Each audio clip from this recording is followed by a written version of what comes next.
Actually, I'll go ahead and do the countdown. I'm live, so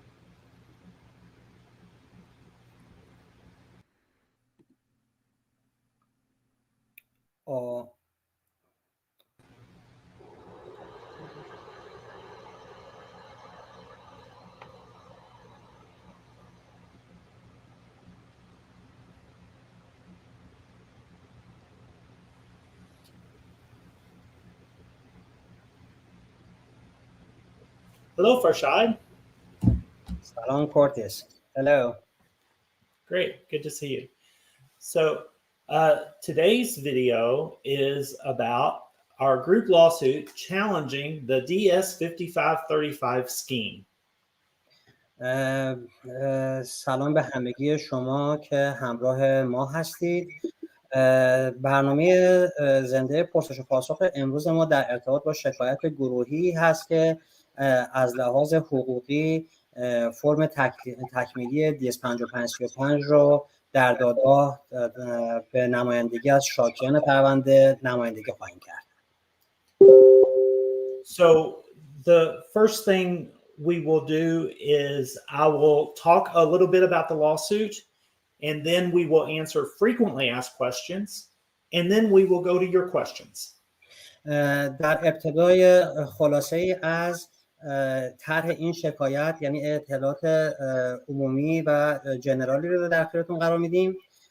پس از اون میریم سراغ پرسش و پاسخ‌های در واقع متداول و پس از اون میریم سراغ پرسش‌هایی که شما عزیزان از ما خواهید داشت.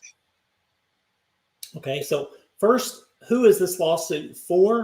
It is for family-based Iranian immigrant visa applicants who are stuck in AP. در ابتدا شاکیان این پرونده گروه خانوادگی، یعنی ویزاهای خانوادگی، ویزاهای مهاجرت خانوادگی خواهند بود که در ادمنستریتیو پروسسینگ یا همون اپ پس از تکمیل فرمای تکمیلی DS-5535 در واقع منتظر دریافت ویزا هستند. Curtis, can I edit my title because I need to put my background address? No need? Okay. You can't do it in the middle of the call. It's okay. Okay. So I'm going to share the website for where you can register for the lawsuit. الان لینکی رو که کورتیس در اختیار شما قرار میده توی اینجا، لینکی هست که از این طریق میتونید ثبت نام بکنید برای این شکایت گروهی. So I will kind of overview what's here, but not read it. Everybody can go to the website. That's the link right here. If you want to read everything on here or see the video that's there. شما میتونید که یه نگاه کلی الان میتونیم داشته باشیم، ولی برای جزئیاتش میتونید وارد این لینک بشید. توی وبسایت به زبان فارسی و انگلیسی جزئیات از این طرح شکایت در واقع گنجونده شده با 2 ویدیو فارسی و انگلیسی. So the deadline to participate in this case is that here? It's scrolled down a little bit. It's September 30th, which is this Saturday. مهلت پایانی ثبت نام برای این طرح شکایت نزد ما تاریخ شنبه 30 سپتامبر هستش.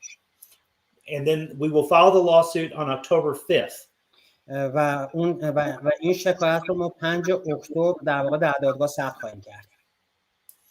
So the attorneys are me and Chuck Gull, also with Red Eagle, and Matt Galati with the Galati Law Firm. در واقع این طرح شکایت توسط دفتر مهاجرتی رد ایگل با توسط 2 وکیل این شرکت، آقای کورتیس و چهار، در واقع هدایت خواهد شد. The fee to participate will be $500 to start the representation, and then $500 is deferred until the visa is issued and the client arrives in the U.S. برای ثبت نام در واقع شرایط بسیار مناسبی در نظر گرفته شده. تنها با $500 میتونید در این شکایت یعنی ثبت نام بکنید و شکایت رو پیش ببرید و $500 دیگه که یعنی جمعا میشه $1000 زمانی است که شما به آمریکا وارد میشید. یعنی ویزا رو دریافت میکنید و وقتی که وارد آمریکا شدید بعد از اون این $500 قابل پرداخت خواهد بود. I just remembered to tell people who are watching who questions are coming up that we haven't answered yet. You can ask your questions by sending me a direct message on Telegram or making a comment on Facebook, our Facebook page.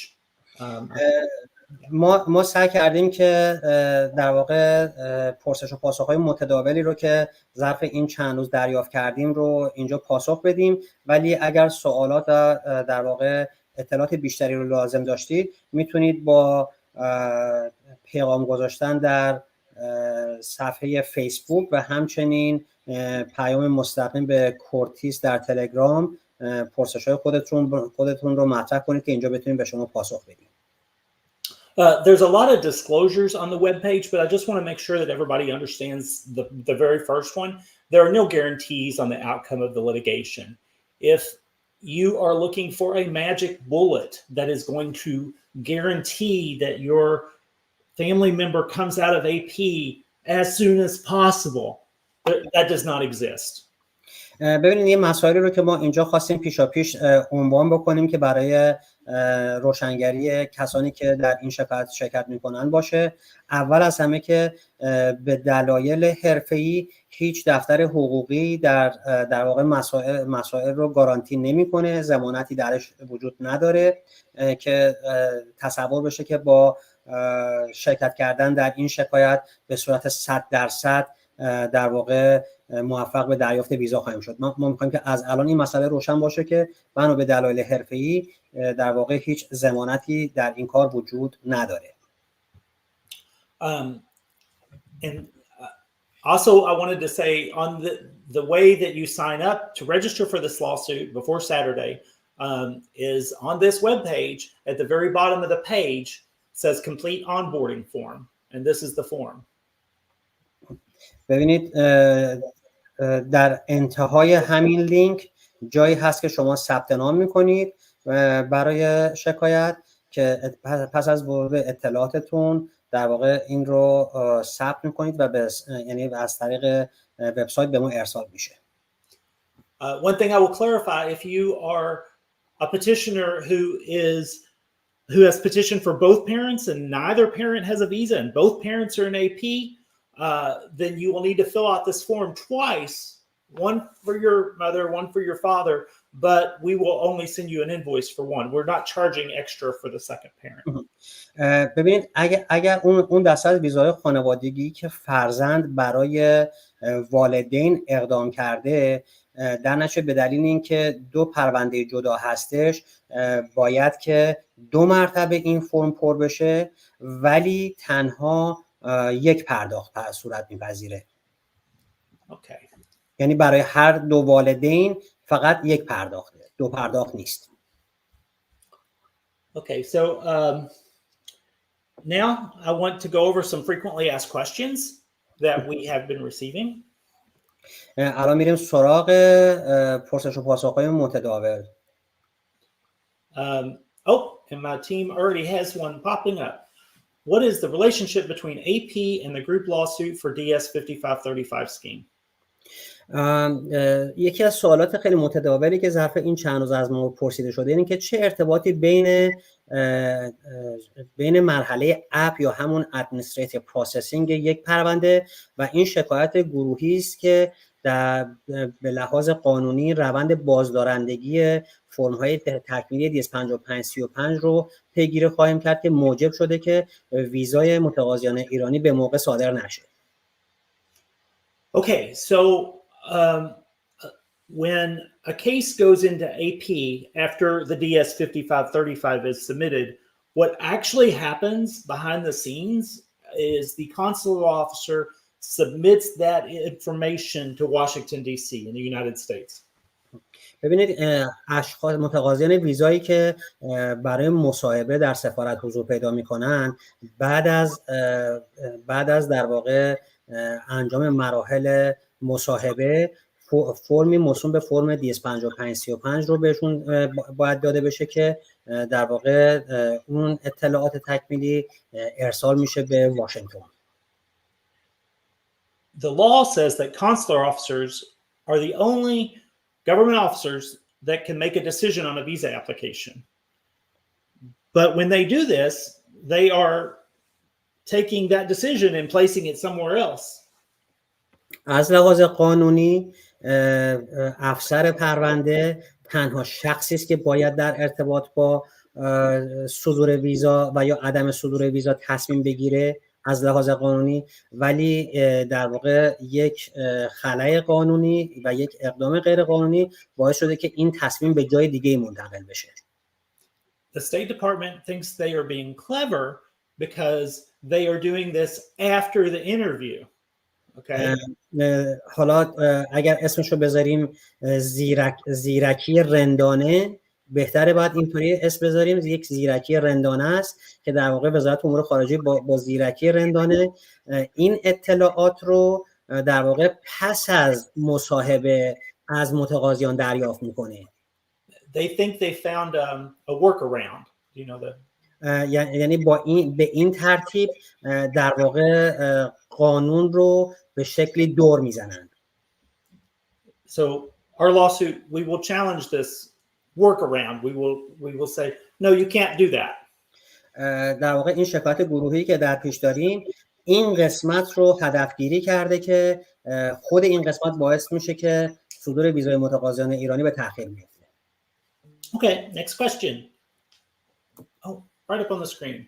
How could a lawsuit challenging the DS-5535 help us when the DS-5535 is requested, help us when we are already past that point?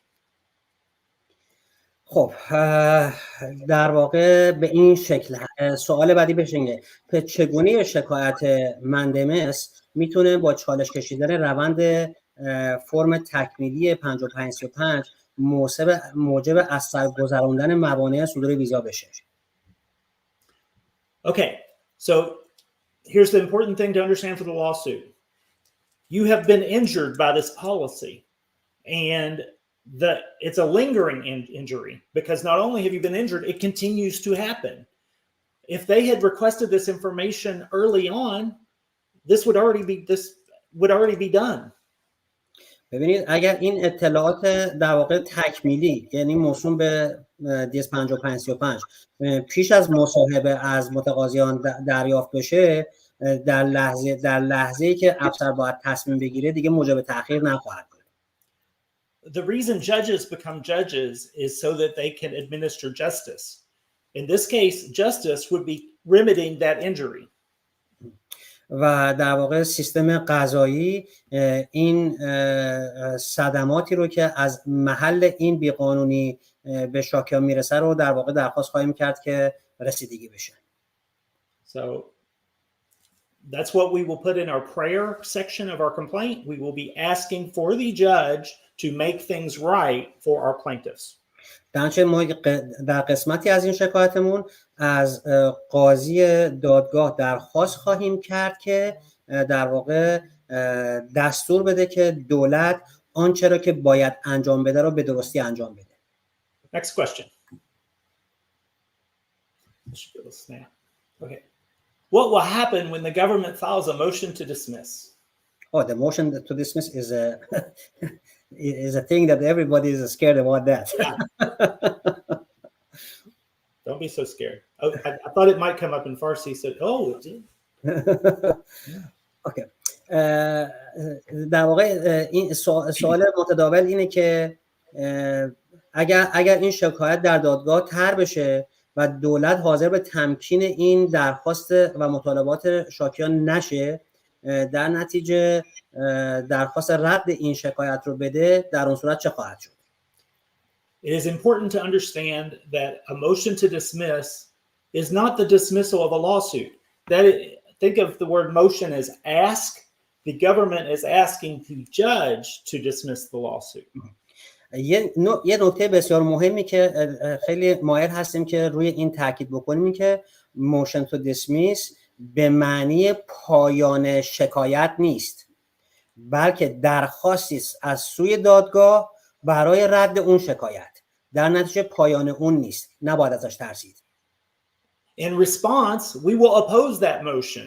We will ask the judge not to dismiss the lawsuit. راهکار قانونی مقابله با این درخواست خواهد بود که ما ادامه دعوی رو از طریق قاضی، از طریق دادگاه منظورمه، ادامه بدیم که رد درخواست دولت رو نپذیره و به مقابله اون بریم. And we will not charge extra for that. و بابت این قضیه در واقع هزینه اضافی رو شاکیان متقبل نخواهند شد. Next question. How might this group lawsuit be more effective at showing unreasonable delay? More effective than an individual lawsuit. سوال بعدی اینه که چگونه شکایت گروهی میتونه موجب تاثیر بیشتری در نشون دادن تأخیر روند صدور ویزا در واقع بشه و بتونیم صدماتی رو که در واقع متقاضیان از بابت این بی‌محلی قانونی دریافت میکنن رو بیشتر نشون بدیم. A traditional individual mandamus lawsuit challenges the length of the delay as being unreasonable. The focus is on the length of the delay. شکایات انفرادی که بازم دوباره بابت این قضیه سوال زیاد میشه که چه فرقی بین این شکایت گروهی و شکایت انفرادی است. تو شکایت انفرادی تمرکز پرونده، تمرکز شکایت بر اساس تأخیری است که متوجه متقاضی پرونده هست، متقاضی ویزا هست. When we make a challenge to the lawfulness of a policy, it's a separate challenge in the same lawsuit. When we make a challenge to the lawfulness of a policy, we are attacking the cause of the delay also. ولی در این شکایت گروهی اون قسمتی از بیقانونی در واقع هدفگیری میشه که باعث این تأخیر میشه. So if we're successful in showing that the cause of the delay was unlawful, the dominoes fall. And the delay was unreasonable because the cause was unlawful. اگر چنانچه هدف شکایت تامین بشه و اون قسمت بیقانونی که یعنی ثابت بشه که باعث این تأخیر شده، در نتیجه درست مانند مهره‌های دامینو همه چیز فرو خواهد ریخت. یعنی تمام این تأخیر فرو خواهد ریخت و شاکیان پرونده صاحب ویزا خواهند شد. Next question. What are the risks of just waiting for the clearance to come itself, all by itself? سوال بعدی اینه که خب برخی هم بر این اعتقادن که نباید کاری کرد و فقط باید منتظر شد که پرونده خود به خود کلیر بشه و متقاضی در واقع فرا خونده شه برای ویزا. حالا اگر چنین سیاستی در واقع اتخاذ بشه، چه ریسکی متوجه متقاضیان این نوع تصمیم گیری خواهد بود؟ Two things I want to talk about here. The big risk is the United States may elect a new president in just 13 months. خطر و تهدید بزرگ این که ظرف چند ماه آینده، یعنی در واقع 13 ماه آینده، رئیس جمهور جدید بر مسند قدرت خواهد نشست. The leading candidates for the Republican ticket, including Trump, all say that they will put the travel ban back into effect. تقریبا همه جمهوری خواهان بر این اتفاق نظر دارند که آنچه که آقای ترامپ به عنوان ممنوعیت سفر در نظر گرفته شده بوده باید مجدداً به عنوان دستور اجرایی سرمشق اجرایی دولت قرار بگیره. If you were not following the litigation around Trump's travel ban, the Supreme Court found that it was lawful. اگر شما در واقع برگردید و مرور بکنید متوجه خواهید شد که دادگاه سوپریم کورت یا دادگاه عالی ترافل بن یا ممنوعیت سفر آقای ترامپ رو در واقع غیر قانونی تشخیص داده بود. So there's no law that's stopping the court is not what took that away. It was President Biden, and there's no law stopping them from on the very first day of the office turning that back on. اگر به کاخ سفید برگردند، یعنی چنین تفکری به کاخ سفید برگرده، اولین کاری که خواهند کرد همین خواهد بود. The second thing I want to mention is if you're just waiting for clearance, understand that there's no queue. They are not vetting these in order. و از همه جالبتر که بر اساس آنچه که دریافت شده اصلا در واقع نوبت بندی و صفی وجود نداره که متقاضیان ویزا بخوان خوشبینانه در این صف بایستند و عادلانه منتظر دریافت ویزا باشند. During the Trump administration, we asked how many people had sent in DS-5535s, how many were pending, and they actually said we are not tracking that. حتی در مقابل سوال اینکه چه تعدادی از این افرادی که متقاضیان ویزا هستند که در حالت انتظار به سر میبرند و 5535 خود رو در واقع ثبت کردن، دولت اعلام کرده که ما اصلا چنین رصدی رو روی این برنامه نداریم. Obviously, if they are not tracking it, that tells you how organized the system is. خب وقتی که رصدی وجود نداره یعنی سازماندهی و ساماندهی هم بر اساس اون وجود نداره. I will say also that people contact me to file mandamus lawsuits that have been pending in AP for a very long time. ما در واقع موکلینی سراغ ما میان، مراجعینی به سراغ ما میان که برای مدت‌های خیلی طولانی در انتظار دریافت ویزا در مرحله اداری اپ قرار گرفتن. Okay, next question. Doing great, Farshad. Okay, is it possible to request an expedite of the DS-5535 clearance instead of a lawsuit? Farshad? اوکی.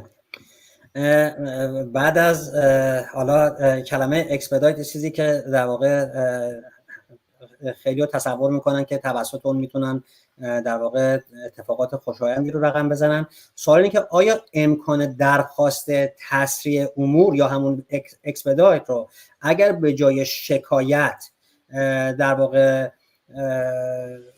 مد نظر داشته باشن، آیا میتونن در واقع این به هدفشون یعنی دریافت ویزا نائل بشن؟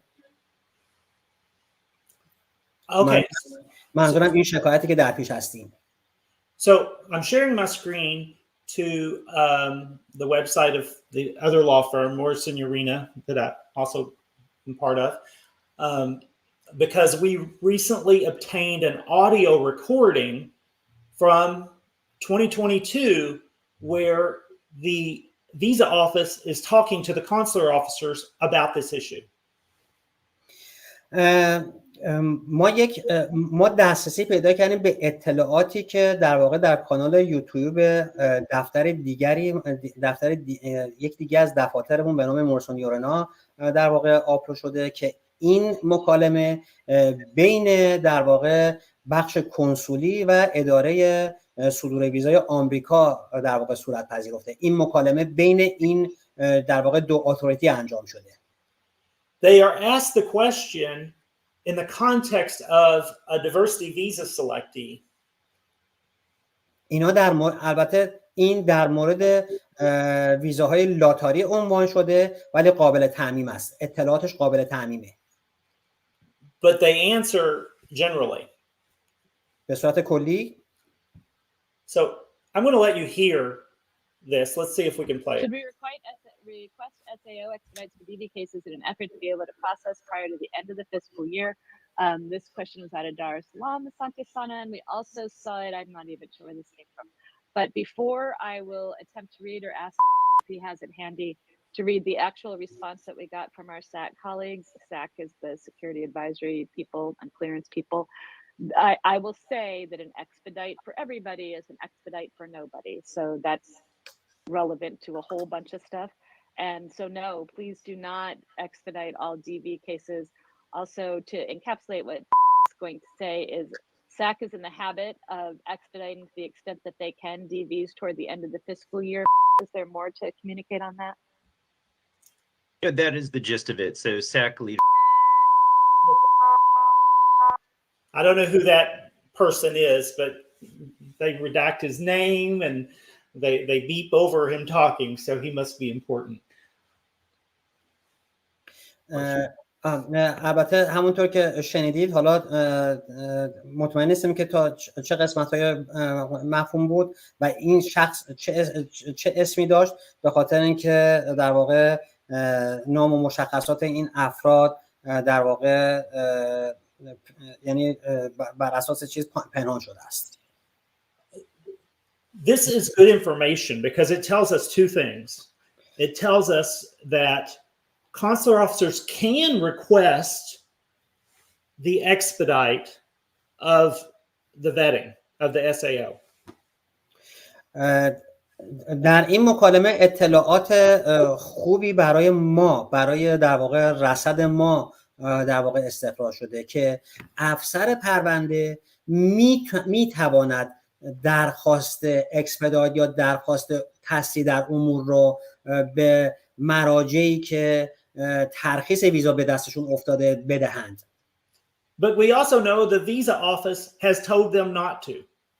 اما آن بخشی که الان تصمیم به دست اونها افتاده، از بخش کنسولی میخواد که این چنین درخواستایی رو به سمت اونها روان نکنند. So expedite requests are effective only if you're able to compel the consular officer to break the rules.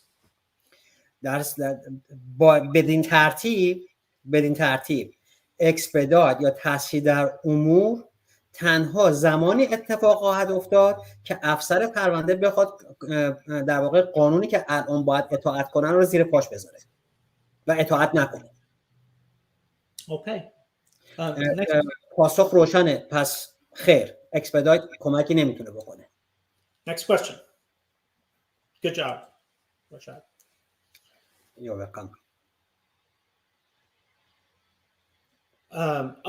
We're going to the people's questions. This is great. Yes, I think that the FAQ questions is over right now.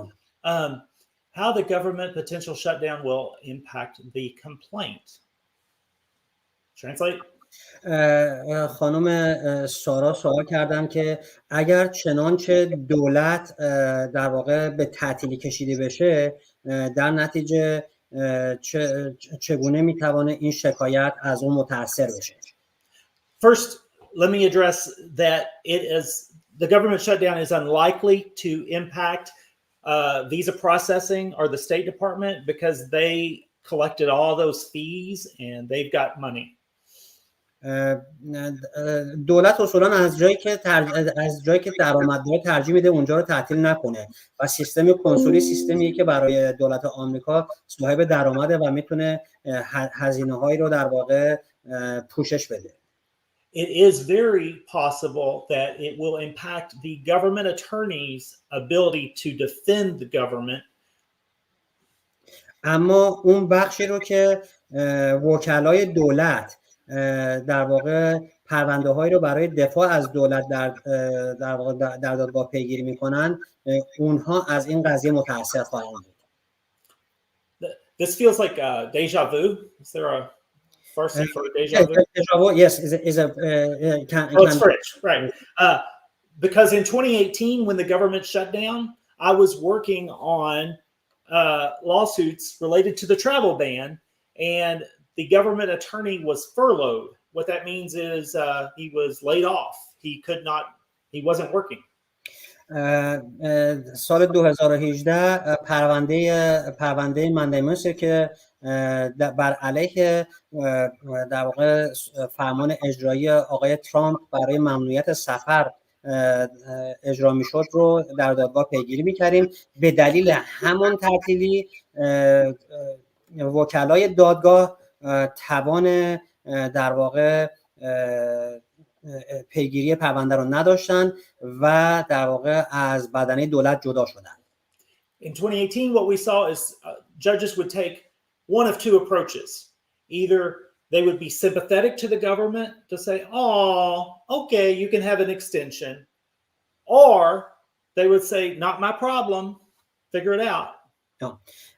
در اون صورت درست مثل 2018 یا اینکه قضات باید همدردی بکنن با تعطیلی و بیپولی دولت و بگن خیلی خوب به همین دلیل ما تقاضای در واقع اکستند میکنیم یا در واقع مدت زمان و مهلت‌های قانونی رو در واقع تمدید میکنیم، یا اینکه قاضی میتونه بگه که در واقع بیپولی دولت و تعطیلی دولت به من ربطی نداره و میتونه بر اساس غیبت ایشون رأی در بایسته رو در واقع صادر کنه.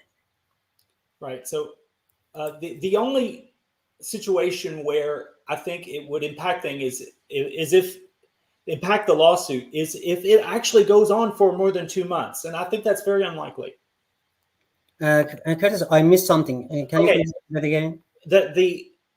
The situation where a government shutdown would impact the litigation is if the government shutdown went on for a long time, like 2 months or more. ببینید اگر در اون صورت یه شکایت میتونه تحت تاثیر جدی تعطیلی دولت قرار بگیره که این تعطیلی به بیش از 2 ماه بیانجامه، در اون صورتی که میتونه تاثیر جدی بگیره. در غیر این صورت تاثیر جدی نخواهد داشت. Next question. We have lots of questions. Okay. If this is successful, does it mean it can lead to similar lawsuits from all other cases? Does this lower the chance of success?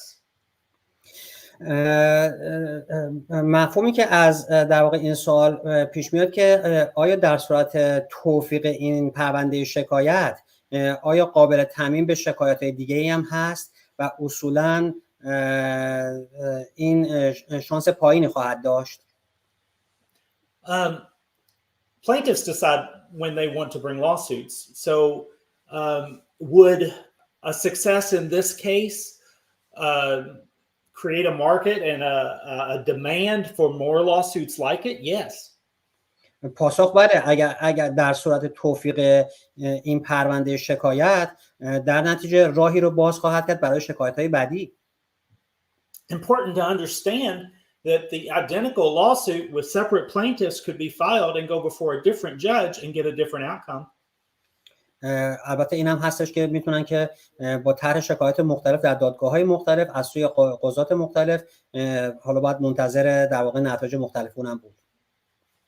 Second part of the question, I don't know if I understand. I think that he means or she means that the chance of the success of the lawsuit, I think, if I'm not wrong. Right. Yes. Okay. Judges do take that into account. They do take into account the consequences of the lawsuit. But if a judge feels that this is an unjust policy and they want more justice, they're not going to be against that justice applying to more people. ببینید اگر چنانچه قاضی به این یقین برسه که واقعا این کار غیر قانونیه و غیر عادلانه است، در نتیجه به سمت پیش خواهد رفت که عدالت رو برقرار بکنه. مهم اینه که ما بتونیم هدف شکایت که غیر قانونی بودن اون مرحله است که در واقع متقاضیان ویزا رو در معرض خطر قرار میداره، اگر بتونیم درست هدف قرار بدیم در واقع قاضی به سمت عدالت پیش خواهد رفت. Next question. I'll let you read that. Is a short is a retaliation.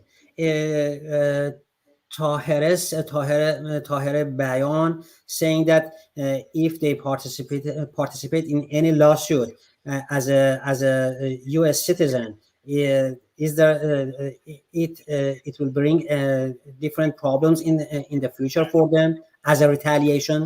Right. Great question. The answer is no for two reasons. خانم طاهره پاسخ خیر است به دو دلیل. The number one reason is it would not be lawful to retaliate against people for using the courts. اول از همه که بر اساس قانون اساسی در واقع انتقام کشی و کینه‌توزی بر اساس مراحل قانونی خودش در واقع غیر قانونی است. Probably more importantly is the nature of government workers. They are not emotionally invested in their work. و از طرف دیگه کارکنان دولت هستن که بر اساس احساسات عمل نمی‌کنن و حق ندارن که این کارو انجام بدن. For the most part, they're just following orders that came from the top, and they're not really, they don't care that much. They don't want you to be punished. They want you to get visas. They would not become a consular officer if they didn't want you to get visas. سیستم دستور هرمی باعث میشه که اونا دستورات از بالا دریافت بکنن و هر آنچه که بهشون ابلاغ میشه رو انجام میدن و فرصتی برای کینه‌توزی از کسی رو ندارن و نخواهند داشت. We just don't see retaliation. We don't see it. همچین چیزی رو ما ندیده ایم. Okay, next question. Motion to dismiss. Oh,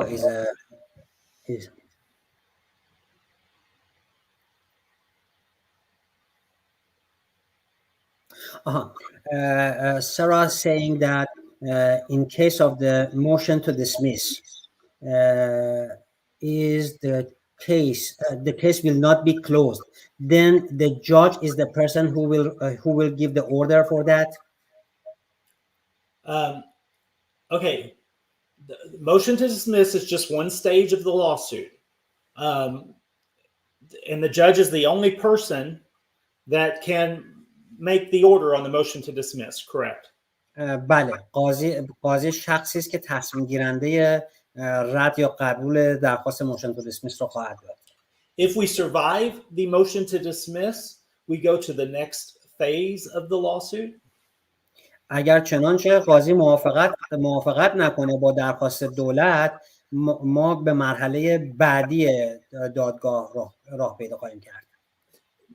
Traditionally in a lawsuit that's called discovery, but in a case like this, the government would need to produce what's called the administrative record.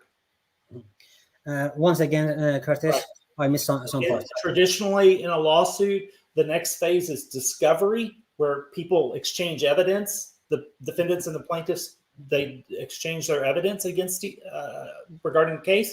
But in the case of when you challenge the lawfulness of a decision, they have to produce the administrative record of that decision. What that means is they'll have to produce all the records related to how they made that decision. The cable that they communicated to the consular officers that told the consular officers, when your screen says give a DS-5535, give them a DS-5535. ببینید وقتی که به مرحله بعدی دادگاه راه پیدا می‌کنیم، مرحله‌ای هست به نام دیسکاوری، یعنی در واقع میشه کشف حقیقت، یعنی به مرحله حقیقت یابی یعنی میرسن دو طرف که باید بر اساس آنچه که داده‌های اطلاعاتی هست، آنچه را که به عنوان روند اداری هست رو برملا کنند. This is a great question because I wanted to talk about this. The government does not like to share their secrets. و دولت هم خیلی مایل نیستش که در واقع روند خودش رو برملا بکنه، ولی اگر به اون مرحله پیش بره راهی جز تمکین به این قضیه نخواهد داشت. We had a lawsuit in my other law firm had a lawsuit in the Eastern District of California called Mosley over the travel ban with Yemeni families during the Trump administration. And here, you want to go ahead and translate that? در سالیانی که فرمان اجرایی آقای ترامپ بر اساس برای مقابله با ورود کشورهای عمدتاً مسلمان اجرا میشد یا همون travel ban، پرونده ای رو از سودان ما مدیریت میکردیم که next while the judge was considering the government's motion, he had some questions, 4 questions about how it worked. And so he just issued a minute order that said the government needs to answer these 4 questions and they need to do it by Monday. و وقتی که دولت خواسته بود که یعنی از یعنی تمکین نکنه و رد درخواست شاکیان رو بده، در اون صورت قاضی برای سوالاتی پیش اومده بود که به دولت برای مدت کوتاهی وقت داده بود که به اون سوالات پاسخ بده. That did not happen because those plaintiffs were issued visas that weekend. در نتیجه ظرف همون چند روز ویزاها صادر شد که دولت اون اطلاعات رو به دادگاه ارائه نده. So the government will sometimes do extraordinary things to avoid having to reveal their secrets. در نتیجه دولت بعضی موقع کارهای شگرفی انجام میده که در واقع کارهای پنهان خودش رو مجبور نشه که آشکار کنه. Next question. Need to give shorter answer. آقای رضا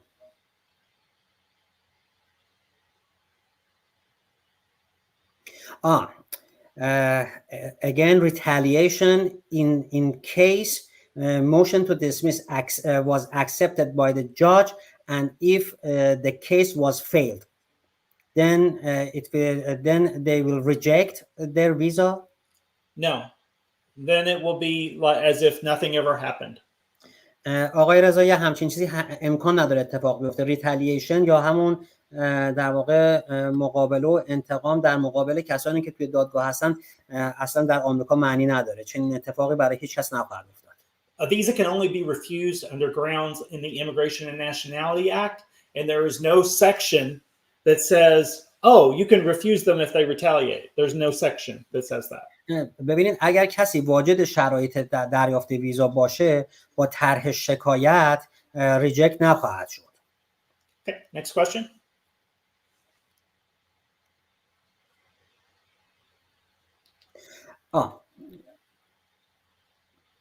He is for 4 months. Okay, his app is for 4 months. Is it better to wait after 6 months they participate in any lawsuit? I'm so glad you asked this question.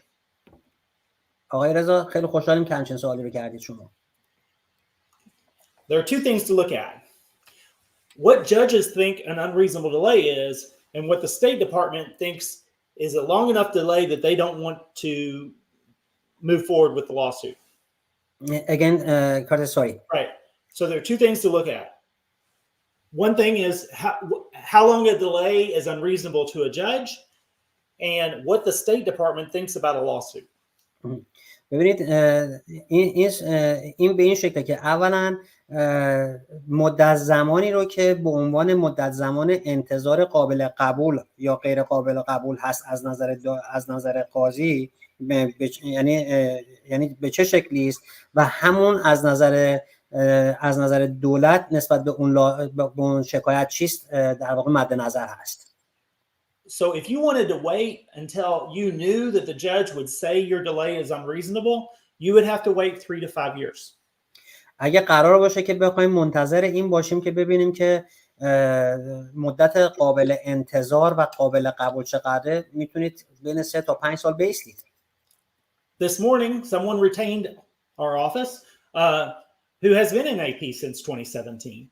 So that is a case where I'm thinking, oh, a judge would agree with us. This is an unreasonable delay. همین امروز پرونده رو داشتیم که از سال 2017 در مرحله تکمیل روند اداری یا همون اپ قرار گرفتن از سال 2017. کماکان منتظر بودن که در واقع مدت زمان انتظار قابل قبولشون اینقدر بوده.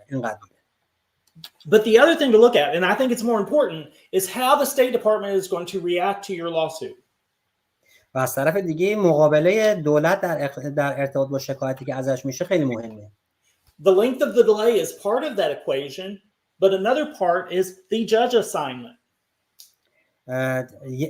یک طرف در واقع مسائل توجیه کننده است که از طرف دولت عنوان میشه، از طرف دیگه قاضی پرونده خواهد بود.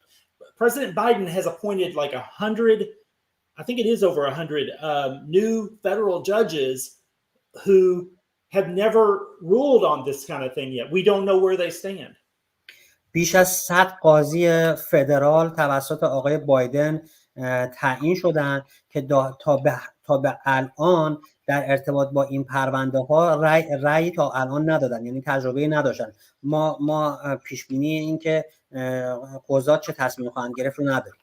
That is great because that means the State Department doesn't know where they stand. و در مقابل دولت هم همین موقعیت رو داره. اونها هم نمیدونن که قاضی چه در واقع چه برخوردی رو با اونها خواهد داشت. I'll give you an example. Say you have a 3-month delay and the government files a motion to dismiss. But the judge is one that they don't know what the judge is going to do. The judge could decide to deny the motion to dismiss and create new case law that the State Department would hate, saying that 3-month delay is unreasonable in the context of family separation. شما فرض کنید که پرونده‌ای هستش که 3 ماه در واقع در مرحله عقد قرار گرفته و اگر توی دادگاه شکایتی رو طرح کنه و دولت تصمیم به رد اون، یعنی موشن تو دیسمیس بگیره، ممکنه که قاضی چون قضاتی هستن که قابل پیش بینی توسط دولت هم نیستن، ممکنه که درخواست اونها رو رد بکنه و در اون صورت دولت رو در موقعیت آنچه که دوست نداره قرار بده. So my advice on lawsuits is it depends upon your budget, but if you really want to end the family separation, I would do everything you could, including lawsuits. ببینید فارغ از مسائلی که صحبت شد، اگر چنانچه در واقع تأمین چنین هزینه‌های حقوقی برای شما امکان پذیر هستش، در نتیجه ما حاضر هستیم که شرایط شما رو بشنویم و شما رو کمک بکنیم که پایان بدید به این جدایی که از خانواده‌ها ایجاد شده است. Okay. I think, is that all of our questions or do we have any others? You're welcome, Sarah. Hi, کامیار. Hi, Kamyar. It's a nice name. طاهره. What is that? طاهره. What does she say? Thank you. Oh, you're welcome. Thank you. How do you say you're welcome? خوش اومدید. خوش اومدید. خوش اومدید یا خواهش میکنم. We'll practice later. So I think that's all the questions. Am I wrong? Here, someone do a quick look on Telegram. Make sure we didn't miss any. Oh, let me check my Telegram. I didn't see that. Oh.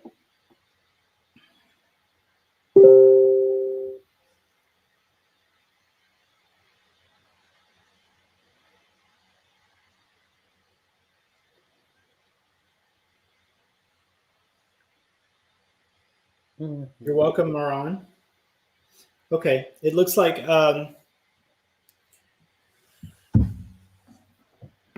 there's no other questions.